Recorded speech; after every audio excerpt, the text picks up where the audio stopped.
Hey everyone, and welcome to the next edition of the Snapchat. I'm joined today by none other than Cozy Snap. Cozy, we've got a lot to talk about today. 2 brand new cards entered Marvel Snap. We're going to be starting with Symbiote Spider-Man. Symbiote Spider-Man came into the scene with its new Activate ability, the first Activate card. And listen, we were excited for it. We were excited to see what Activate was going to do. And now finally we got our chance to put our hands on Activate itself. So what are your thoughts so far on Symbiote Spider-Man? Oh my God, I love it. It's exactly what I thought it would be, man. Having the agency to be able, it feels like strangely in the term balance for an Activate card, right? Like Activate brings its whole new thing. I am sad that there wasn't a patch lined up with when this season started to give like a bunch of Activate cards, just outside of the season pass. That's something I do wish that would have happened. But as far as him as our first one, what a card to start out with, dude. Being able to save space, being able to do cool combos, and being able to work them in just almost any virtual deck is super special. And there's a lot to break down about him, but I definitely think he's a good card. Yeah, he's definitely a good card. I don't think he's like shattering the meta, but it's also been the only first week, right? So that's the thing that it came very clear to me that when I was playing Symbiote Spider-Man, man, we're just scratching the surface here. Because yeah, there's like the Zola plays with Black Panther and the Doctor Doom plays, the Leader plays. That stuff is cool. I actually really like that. And I think they're really effective. But there were other moments where I would combine with other cards like Jeff. And I'm like, wait a minute, this is actually pretty useful right now. Like the scope at which this card can find itself in a number of decks, we're not even close to figuring it out. Like this card can literally merge with every card in the game. And its effect is going to be just like it revealed. And some of those reveals are going to be impactful. We just haven't really discovered them yet. We haven't experimented with them yet. I think that the building potential with this deck is so wide. So unbelievably wide. Yeah, no, for sure. I mean, I think in my video, I broke them down as there's risk and safe decks in place, right? Like, ultimately, after playing a ton, I feel like the safer way to play him is with a couple of risk combos in there is great, and that's probably the way I see him kind of evolving into Snap in the future. Again, I talked about it a bit on the previous part of the Snapchat, but just him and Doctor Doom, just that combo is one of my favorite things to pull off in the game now. I think that's just such a solid build. And so what I did is I built that control deck where it's like you have the Captain Marvel, you have the Jeff, you have the Nocturne, you have the Storm, whatever, to use with Symbiote, Negasonic. But then you just have the clear cut, I'm just going to play Doctor Doom. Like, why would I not just do that? He is going to create a lot more combos, but he's also just a good, safe, curve-out play. And we kind of called this, even though we didn't have the Activate perfect because the trailer wasn't out, we kind of called him really well. We called the interactions that we thought would work well, and they ended up being that. And then we called him being well as just kind of a good merge card within the game and the way that he's going to work there. Overall, I think the way that you can, counter him with kind of clog and stuff is fine and fair as well. What did we say? Both 4 stars is what we gave him? We had both gone in at the 4-star range. Yes, we were. Spider-Man 4. And we said that we could see this eventually being near 5. Like we saw the upward potential. We're in at 4. And I think that's absolutely correct. It's not like broken the game, but I can see this potentially one day breaking the game. And every single card that gets released in the future could be what happens when we symbiote this?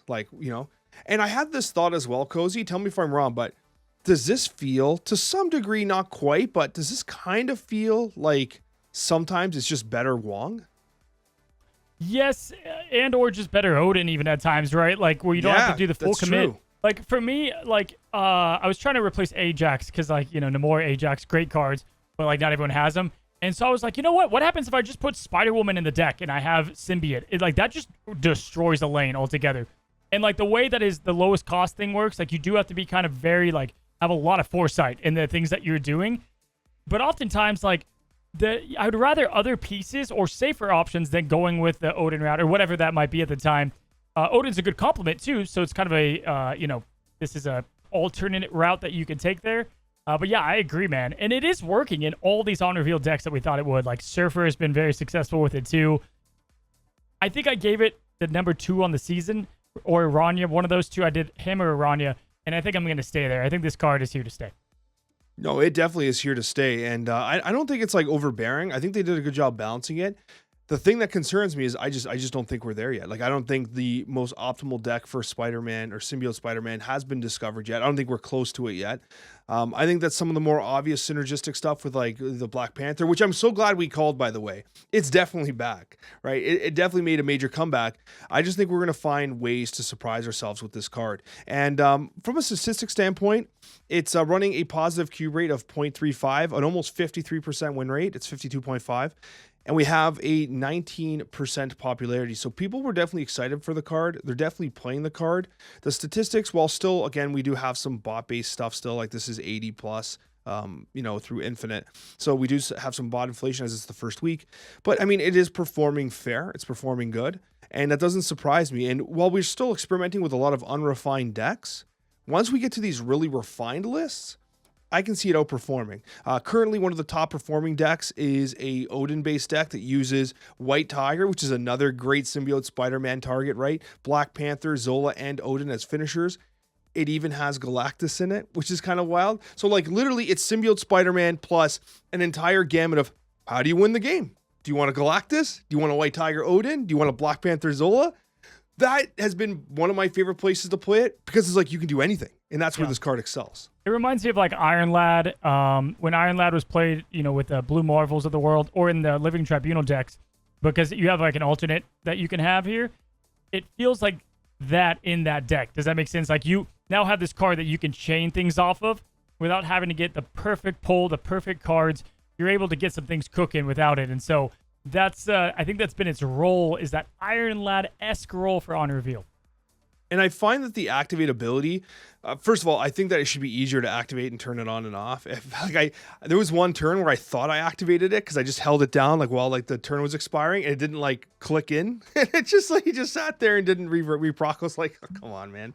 I mean, that's true skill issue, 100% skill issue. But also I was like, come on, I should have been a little easier there. But I do like the versatility of the card for sure. And it's also seeing some experimentation in Phoenix Force. I played a ton of Phoenix Force with it. I'll be honest with you, I kind of preferred the old Phoenix Force, and I'm not sure if that's just because like you almost get used to a certain pattern of play. It's really good with Nimrod. It's basically like a backup Shuri to some degree, but with the Phoenix Force itself, it felt a little awkward at times. Nimrod, obviously a huge winner. We kind of discussed it on your side. That card just loves Symbiote Spider-Man. And it's also seeing play with like the likes of like Annihilus, Sentry. You can literally Sentry on top of the Symbiote Spider-Man, send 2 Voids over, and then just ship them with Annihilus on turn 6. Yeah. Like, what do they even do if they've not played into that location? That lane's done. What would you say is your one favorite card to play and merge with them? Honestly, so far, it's definitely been Black Panther. I think it might just be because, like, I've never played Black Panther. Someone made a comment on my video, be like, yo, Alex is actually running the OG variant, right? I do have other variants, but because I never play the card, I haven't even bothered to change this variant yet. Like, I didn't even custom card them or anything. It's so ridiculous. I have to sit down, like, go through all my cards and custom card them properly. But for me, it's definitely Black Panther. And it's because, like, it's like the new toy. Like, okay, I do this with my kids all the time, right? So we have like in our basement, we have some of the toys that they don't use, and we'll ship them upstairs. Like we'll rotate their toys, and they'll come down. They're like, "Whoa!" And they'll get all excited because like they forgot about this little ice cream truck that they bought, like got for Christmas or whatever. So we rotate them because it's exciting. I haven't played Black Panther in so long. It's exciting to be able to play them again. How about you? Yeah, it just showed me too, like Coccia and Nakia. Can we get these cards to be actual cards? They're so bad. Like you don't even play them in these decks. And I was like, if they were gonna have their chance to shine, I thought it was going to be with Black Panther. For me, it doesn't even come close. I think right now, and the card's coming soon, okay? Bar none. I think the best combo in the game is Namora with Symbiote. Just playing one card, just playing a Jeff and a Nocturne, and then you play the Symbiote, and then you play Namora, and you activate it twice, immediately adding +10 to both those cards. It's over. It's so over. You have 2 movable cards that can do that. Plus Nightcrawler, this is single-handedly how I went to Infinite without even trying. Bro, I had a deck where I was going Colossus, Cosmo into Symbiote Spider-Man Namora. Like, I literally tried that, and it worked. It actually worked. And, like, I couldn't figure out the rest of the cards. This was, like, a really, like, deep cook I made, and I was kind of tired at the time. I was like, I need more time here. But, like, it was actually good. You can't do anything about Colossus. You can't do anything about Cosmo. And Namora's just doing its thing, right? I don't know, man. Like, honestly, Namora has aged very well. And you're right. It is coming in the Spotlight caches. This might be the last time you see her for a while. Yeah. So, you probably... Actually, these Spotlight caches have been really good generally. But, yeah, so overall, Cozy, I think you're good with a 4-star. Yeah, 4.5. Yeah, no problem.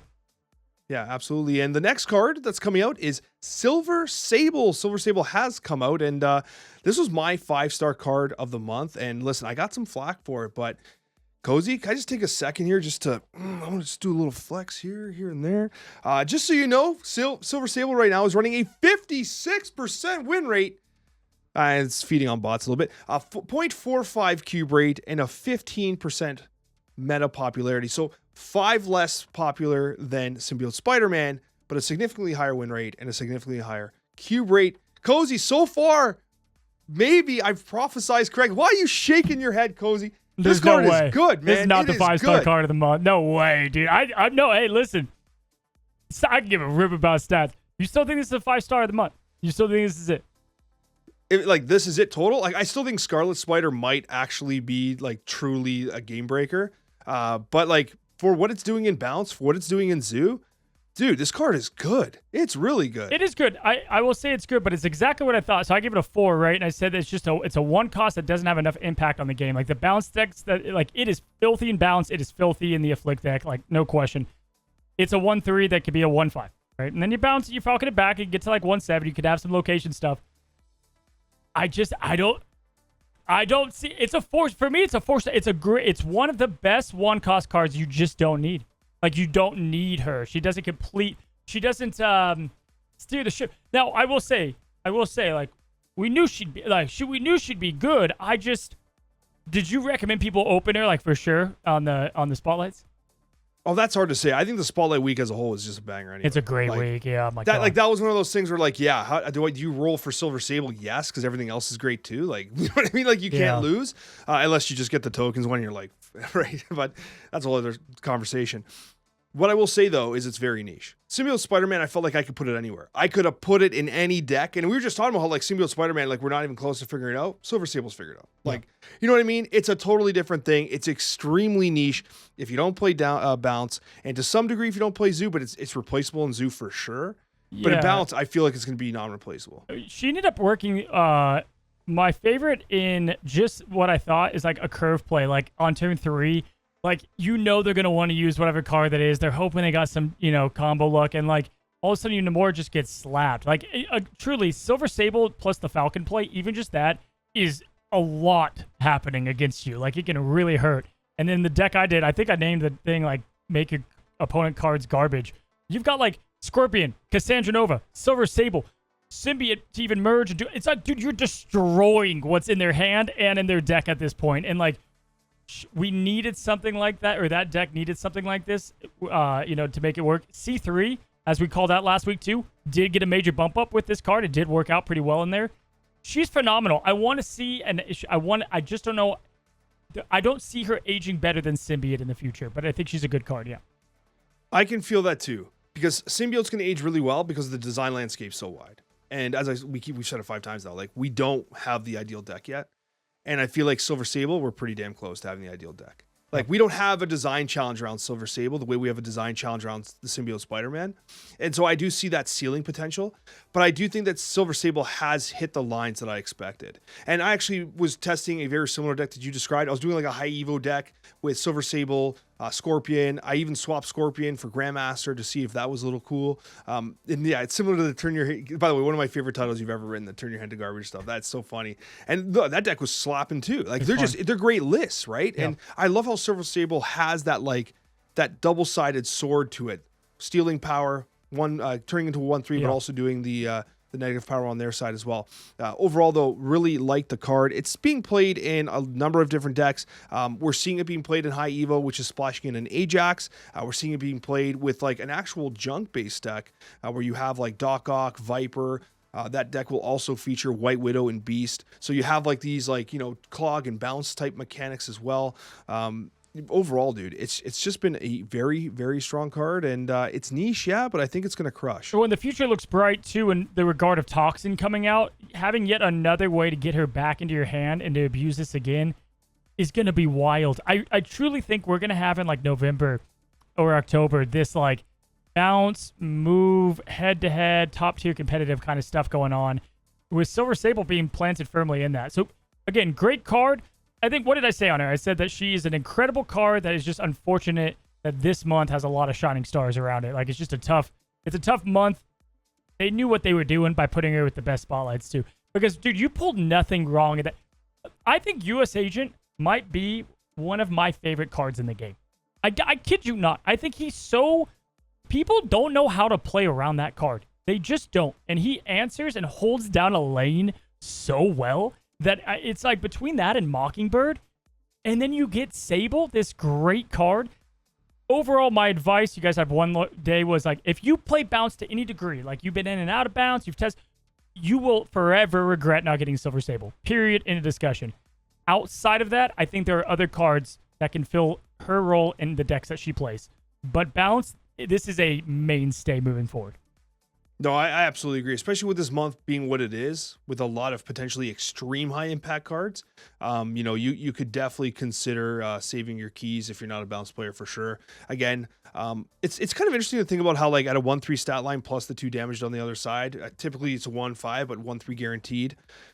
It's still like, what do you do with a 1 cost? You know what I mean? Like, how good can you make a 1 cost? I feel like this is about as good as you can make a 1 cost without it screwing up the game. And which is why I held back my rating of the 5-star, because no matter how good she was, the only reason Nico, and the reason why Nico's best card, like just such a stupid good card, is because what these do to the later turns, right? Like, that the ability to change the location, the ability to move, the ability to draw, obviously, is still there, still crazy. The demon, all of this is so nutty that that is the bar that I don't think you can get back to. It's just so strong.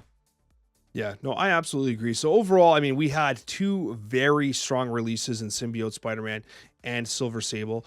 For you, you're going to be ranking Symbiote over Silver Sable? Yeah, I still have her as like a 4-cost card, maybe a 3.5, but 3.5 because of the flexibility, diversity, competitive though. I have her in a 4 because balance, dude. Play that list. Go crazy, have fun. It's so strong at the moment, if not one of the best lists in the game. Listen, I do agree. I just think that, like, I wouldn't be surprised if Silver Sable coming out of this month is just going to be like a very strong staple card.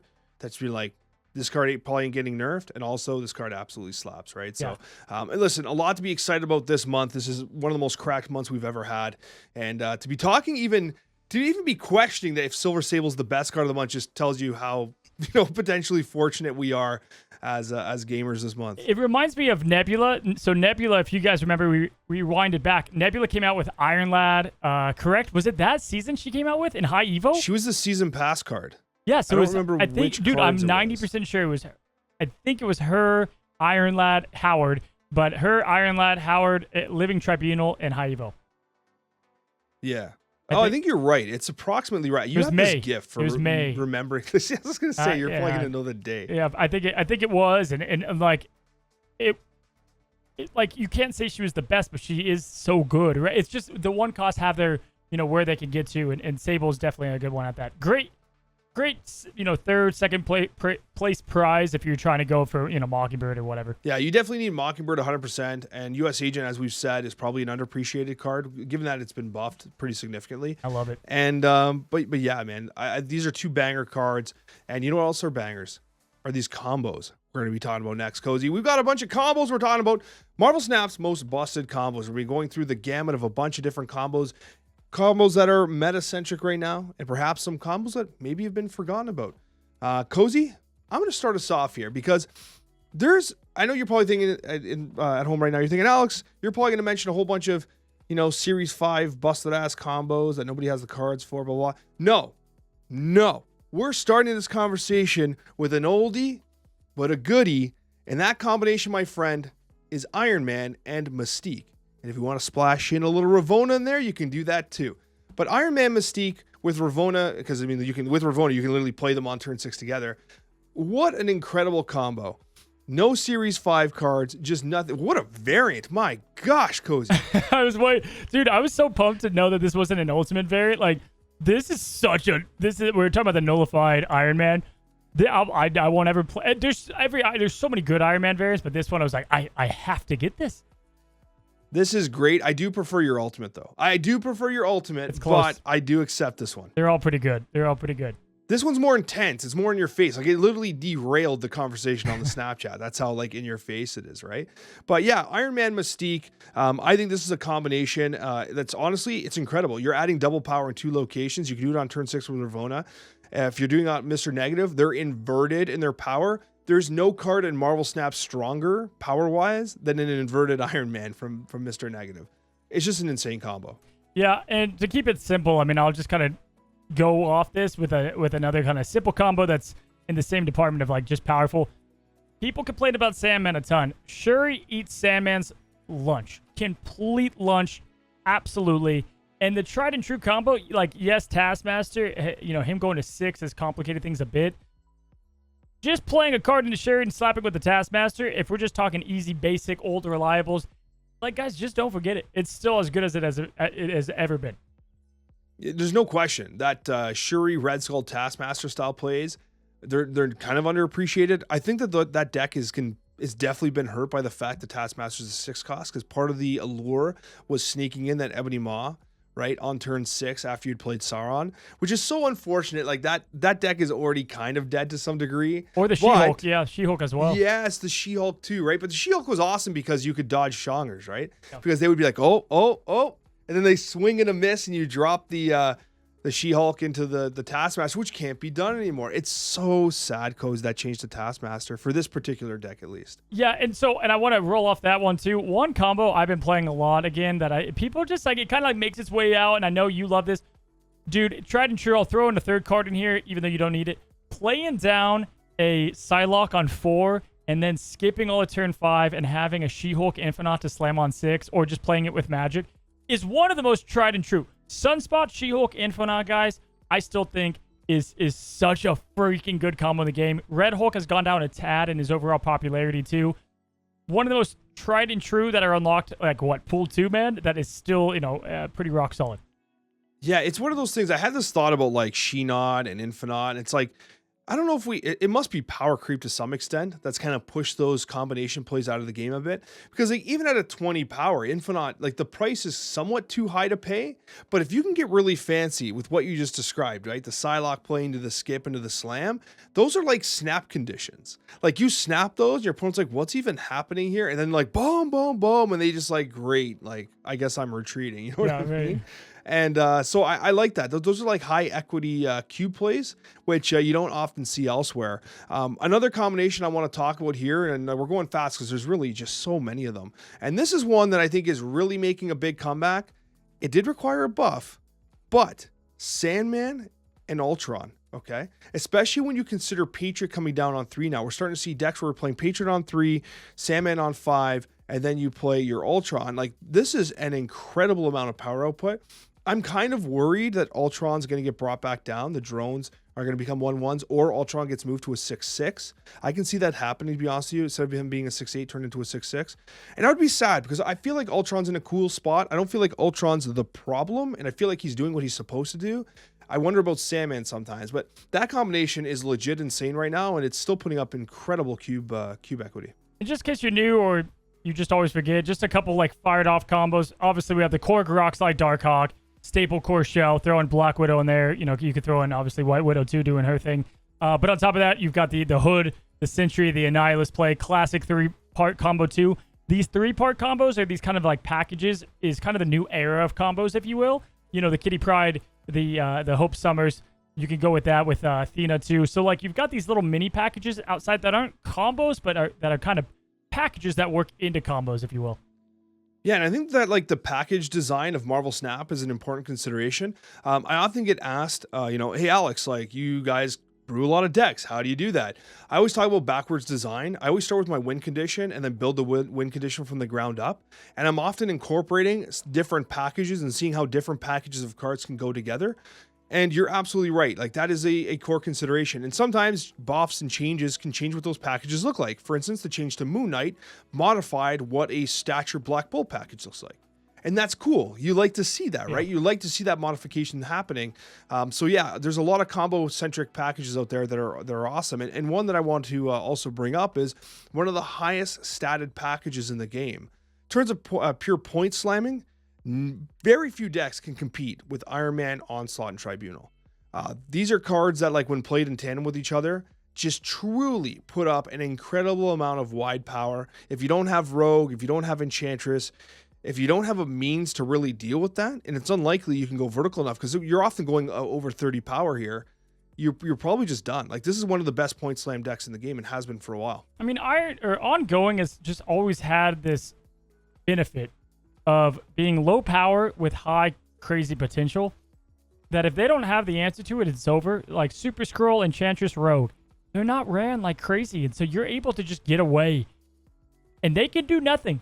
There are times when you see a Tribunal starting to form, and there's not an answer. It doesn't matter if you even got your perfect draw, right? Like, there's nothing you can do outside of maybe a couple of cheeky, combos, the one that I'm going to mention next, but that is one of the most rock-solid ones out there. I know, it absolutely is. And it's crazy because, like, you don't see it all that often. Like, it comes like, it ebbs and flows a little bit, but realistically, it is incredibly consistent, right? Gone are the days where you're even running something like a Crystal in a Tribunal deck, Yeah, right? gone, yeah. You don't need the Hela side. Like, you don't need the Hela package anymore because Hela has been nerfed to some degree, and you just get so much power, so consistently, so purely planned. It's truly awesome, and obviously it reaches across all locations. It doesn't care about negative zone. It doesn't care about Death's Domain and Sanctorum and whatever. So it definitely has a reach. What was the package that you were interested in talking about next? Yeah, so I mean, it's lasted for a while now, and it's always kind of been that combo deck. If you guys just want like a cheap, good deck that is, you can't beat it if you don't have the answer, just be running the Hazmat Surfer deck. I mean, that thing puts down so many decks in the game, whether it be Zoo, whether it be really, it doesn't really matter if you can get that combo off of having Wong down, and the way that it works with Magic, and it also synergizing with Magic because you have the Surfer to boost up that just one lane, then you play down a Hazmat, maybe Luke Cage's in another one, and then you finish with the Odin. It's over. I mean, it just completely, I don't know about you, I've been playing for how long, and I will still be like, I think I can beat this. I'm going to stay in, I think I can, and then I just like lose by -15, and I'm like, oh yeah, I have no chance there, right? Like, talk about a free combo that you do have to have, the right pulls at times, but with Magic kind of curving along nicely in that deck, it's a staple. I think that Hazmat is finding itself into a number of combos. I do like that deck, and you're right. That deck has it's very boom and bust. It's like you either completely smash or you don't draw well, and you're like, what do I even do now, right? Like, that kind of happens. So knowing your retreat lines, I think, is really important for that particular deck. But like, just adding on to Hazmat, if you play Sarah on turn 5, turn 6, you can play both Hazmat and Ajax together. Yep. If you have Magic on board, you can play Ajax and Hazmat together turn 7. And that in and of itself is very good. And while Ajax has its challenges, as a pure stat stick, right? As a pure stat stick, it goes really wide. It goes really high, really, really high. In fact, I often consider Hazmat Ajax as a very similar but less expensive combo to like another combo like Blue Marvel Gilgamesh. They're like inverted in a way, right? They're doing the same thing, but they're inverted. And the Hazmat's cheaper. It's obviously destructive, but those two combos are pretty fascinating. When I was playing the most recent one I released with Sable, the easiest thing to learn most of the time is just be slower with your card play. And when they have more cards out there than you're good to go. Like, once you are able to look at that and you're like, okay, Ajax is going to win that lane. And then you do the math, and you're like, you're kind of close. They have more cards than you, though. You're like, all right, I just play the Hazmat, and the turn flip is going to be so massive at that point. And so it's a huge bomb that catches people by surprise still, because a lot of people don't have Ajax. But yeah, that combined with the Viper change, I mean, we've seen that just kind of take over by storm. Viper and Hood being, that clear classic now. And I don't think that's talked about enough. We were crazy about Annihilus, but the fact that you have a 3-5 now, pushing a -3, so now you've got a kind of a 4-8 swing, but then you can add another one. You have, like, at this point, a 5-14, right? Which is stat-wise great. It's spread across 2 cards, 3 in total, but I mean, that's such a good play. It is, and actually, that's another combination that's probably been forgotten about, and that's like the Annihilus, the Sentry, and to some degree, I think the Cersei package as well, because now you have so many different options. And you're right, the buff to Viper has almost made it feel like the Annihilus package hasn't necessarily been as necessary, because you have this card with such a powerful targeted ability that you can just splash in. Like, you could just, hey, I can kick back their White Widow thing, I can play Hood, kick that over, whatever. But Cersei does provide a lot of synergy with that deck as well. And you don't have to rely on the Annihilus. You can take that Void and flip it, because remember, even though that the Sentry and the Void got nerfed to 8 power each, or -8 in the case of the Void, Cersei only cares about being a 4 cost, turning into a 5. And most 5s tend to be good hits. Another package that honestly we're not seeing lots of play of right now. Yeah, for sure. And speaking of another one, like sometimes cards come out, we get crazy for them. We play nothing but that. That's the only meta. They don't even change. Nothing changes, but we just stop playing the card. Hey guys, spoiler, I was playing Symbiote a ton with Jubilee, and Jubilee and Blink, this is still such a good freaking deck that I don't know why it's not being played out there. I was having crazy fun with it. Maybe it comes back more this week with Lockjaw in the mix of Madam Web. Blink, Jubilee. Simple stuff. I'm so excited that you bring it up, because I literally have Electro Blink on my list too. It's just great. Like, yeah, Blink is fantastic. It is literally one of the most forgotten cards in the game, and I've been trying to like cook something up new with it. And you're right, like it just flips power. It has like that somewhat targeted ability of making sure that it's more higher costed. It's kind of just fallen off because we listen, we're spoiled as Snap players. We get a lot of new toys very frequently to play with, and it's so easy to forget about awesome toys from a prior season, as is the case for Blink. We're gonna close up with a couple other ones. First of all, we'd be remiss. We need to use that word at least once a pod there. We'd be remiss to not talk about Shuri, Nimrod, and Destroyer making a major comeback here, because with the changes that we've seen across the meta, especially with Symbiote, Shuri, Nimrod, Destroyer is legitimate. I will say that the Destroyer change has felt awkward for me at times. I still somewhat prefer it to destroy everything, although I think this is a net buff as a whole. The decks that it's playing in would probably like the 2 additional power in the Destroy across the board, to be honest with you. And similar to that, it's worth noting that with alongside Shuri and Nimrod is going to be Phoenix Force, one of the absolute biggest combo decks in the game. So a lot of comboing happening there, Cozy. Yeah, for sure, man. I mean, we've touched up a lot of the good ones. You have the ones that you know are coming, like the Jane Foster, Thor, and Beta Ray Bill. I will say, though, I stand by it. I talked about it earlier. I truly think the most flexible combo in the game now is just playing Doctor Doom with Symbiote. I just, like, this is just such an insane way to end the game that if you have this lined up, the amount of times I'd snap into the season. If I had Symbiote in hand and I had Doctor Doom, I'm like, okay, I'll just play to this, and I know what I'm doing, and immediately I'm spreading. I'm having an instant, 20-plus power play, and I just think it's so easy to pull off, too. It's crazy.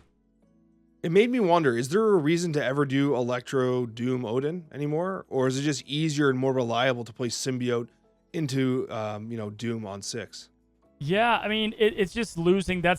I think, again, what did we say about Symbiote is that he kind of works as that alternate. So, like, yes and no, right? I actually didn't talk about this, but Madam Web, I do actually think Madam Web with, like, ramp is going to be something interesting, because you could play her on curve, and then it's like with ramp, like that's the ultimate Arnim Zola, because the boost Arnim Zola is going to get, like we could mention a million combos with Arnim Zola. It's like the classic, it does its thing really well. So possibly, right? Because you're able to predict it a lot better, and the space isn't as awkward. So we'll have to see. I mean, listen, there's combos we're not mentioning, like Spectra. Like there's stuff that you can pull off, but these are kind of the most like tried and true, if you will. And it's cool that we're getting more and more stuff to mess around with. Yeah, and I'm going to close out the conversation with one of the most straightforward combos that, like, when we talk about combos, they don't have to be these miraculous game-ending OTK, like, 7-card combos. Sometimes it's just 2 that really make a deck shine. And Brood Absorbing Man, right? Oh, yeah. Like, how many fantastic decks revolve around Brood Absorbing Man? Sometimes you just need 2. And when new cards are coming out, I'm often thinking about, like, honestly, like, we just need 2 cards to work really well together to have an impact. And I do think that Brood Absorb Man does exactly that. Cozy, we're off to our Snapchat mailbag, one of our favorite segments we do. And today we're getting started with the Jovenshire, which stated, Cozy was thinking about the classic cartoon, The Page Master. It continues to fly under the radar, and it starred not only Macaulay Culkin, but Christopher Lloyd. Dude, I went to your comments and I saw that on there, and I was like, The Page Master! And I have no idea how that holds up. When I was a kid, I had a lot of asthma attacks, and I was in and out of the hospital a lot. And the hospitals that I would go into, they would have like a list of movies you could pick. And for whatever reason, man, I'd even have to think of, they'd bring in the list. I'm like, Page Master, bring it in. Like I was ready. And who knows how, but at the time too, I think it doesn't hold up, because at the time, like what it was doing with like bringing in this animation with the real life, I mean, it was just so cool how they did. Oh, man, I loved it. I can remember so much of the stories of, Jekyll and Hyde and all that. Anyway, Thank you for calling out that movie. I love how much movie talk we have on here, but thank you for calling out that movie. Dude, I'm gonna derail us for a second here. Have you seen Fallout, the series Fallout? I watched a few episodes with my wife, and she wasn't vibing with it. What for sure? I'd like to continue. We're like midway through. It's fantastic. My wife couldn't handle it. I mean, it's Fallout for a reason. It's very graphic. Incredible. Just finished it. I haven't binged a series in a very long time. On a week that I was putting 2 channels together, I still found a way to almost binge the entire season. If you haven't seen it, go check it out, especially if you played the game. Oh, I've loved the games. I played a ton yeah. of the games. I actually paid retail price for Fallout 76. F in the chat for that, by the way. Whoa. But at least it's got, yeah, listen, retail launch. I was like, yo, let's get into this. I'm like, bro, this is so sad. But anyway, now it's basically just being given away at this point, which is another conversation. But yeah, no, I'm a huge Fallout fan. I still fondly remember playing like the original Fallout. Fallout 2 was one of my absolute favorites. I still remember like the trial like of the original games. And here's a major kind of deep cut for gamers out there. I loved Fallout so much. One of my favorite games when I was younger was a game called Arcanum, which had a very similar design to Fallout. It was like this like magical, like kind of like steampunk type of game. I loved that. I loved all the original OG Fallout. Man, you're gonna make me install that. I wasn't that huge on Fallout Tactics, but that whole series was awesome. And I still believe the classic games, especially Fallout 2, they really do hold up well. Like they're actually still fun to play. The next question comes from Alex Mayers, and it reads, as a casual player that loves collecting variants, I find the variant shop very frustrating. Everything is now 1,200 gold or even 2,400 gold now in the case of Spotlight variants. With gold being a valuable resource for the more casual players like me, do you think they should lower the gold prices on variants? How would you suggest changing the variant shop? Yeah, I hope they lower it. That'd be great, man. I think with variants, guys, unless it's something that you're collecting or whatever, man, like if you already got a good storm variant, just fight against it, right? Try not to get it. You don't need it. You know, I think I'm saying that more and more, like, I don't need it. Have you seen the SpongeBob where he's like on the tail, like, I don't need it. I definitely don't need it for the water. Like, that's the same. Like, you don't always, now every now and then, like, I just showed the Hulk one, like, okay, I saw this one. I'm like, I don't have it on screen, but the Hulk in the box, like, I have to get that one. But most of the time, like, I'm like, do I actually need this? Am I going to play it? For me, if it doesn't take over my favorite section, like if it's not now my card that I'm showing, then I don't get it, right? I'll look at what I have first or whatever. But yeah, I mean, I definitely wish they would bring them down, or if they didn't, that we would see the, money go down in other places. Oh, for sure. And the one thing that kind of gives me some solace is the idea that, like, you really don't need them, right? They're actually a very well-designed component of this game where, like, you want them so bad because they're so cool and you love the art and the art's iconic, but it really has no impact on the gameplay. You know what I mean? You're not disadvantaged because I'm playing without a Black Panther variant, right? And I do have them, but because I'm not using it, it's not like my Black Panther's weaker, -1, F you know what I mean? Like that's not what's happening here. So the fact that you crave them so much, despite the fact that they're really completely not like a factor in progression in any way, shape, or form, goes to show just how cool the design is and just how cool the landscape for them is. And low-key, I think that the borders have added a little bit of an allure for variants, because some variants look absolutely fire with the borders. Like the Archer Dazzler looks so good with like the glowing purple or the cosmic purple. Like some of these cards are made for these borders too. So it's quite interesting to see, people kind of getting excited about variants again. Our next one comes from Gabriel, and it reads, new ability idea for Scarlet Witch using Activate. So on Activate, change location, and you can activate each turn after it's played. Oh. Whoa. Well, you can only activate once, right? Isn't that the thing? Isn't that what they... That's the thing, but they're suggesting that you can just keep changing cool. the thing. Or maybe you activate it and every turn she's going to change the location every single time. Yo, that's chaos. I'd be afraid of my own Scarlet Witch. I'd be like, yeah, great, cloning bats, wait, no. Or maybe she always changes it, and then you activate for her to stop. Okay, yeah, maybe. Oh, that's a good idea. You play her, she changes it. The next turn, she plays it again. But if you activate, she just chills. That's kind of cool, especially if you add it, take her down to a 1 cost too, even. And that way, like, you could play her down and just, like, go at it. And then you're like, ooh, cloning paths, does this help me or does that help them more? Or like bar with no name. You're like, stop, done. That's an idea. I'm gonna pitch that to. What if she's like a 1/1 that every time she changes the location, she gets plus plus one? one, and then you can stop it too. And if you stop the location, you get that advantage, but it stops your power. Glenn, I hope you're listening. That sounds like a really bad design, but also kind of cool. Probably garbage. Because why would you ever stop it if it's getting plus one? Because if it's significant, like, difference for your deck. True. Okay, I see. You got the location you want, and you just cut the loss. Yep. And our last question of the day comes from Alex Coccia, and it reads, have you subscribed to Cozy's new channel? My guy. I appreciate the double call out, man. I do. I appreciate you all, man. I think you said on your stream, it's like it's a scary venture.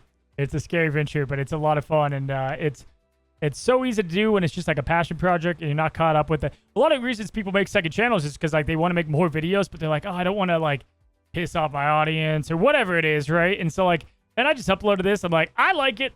I hope that's okay, you know. And I like it too, dude.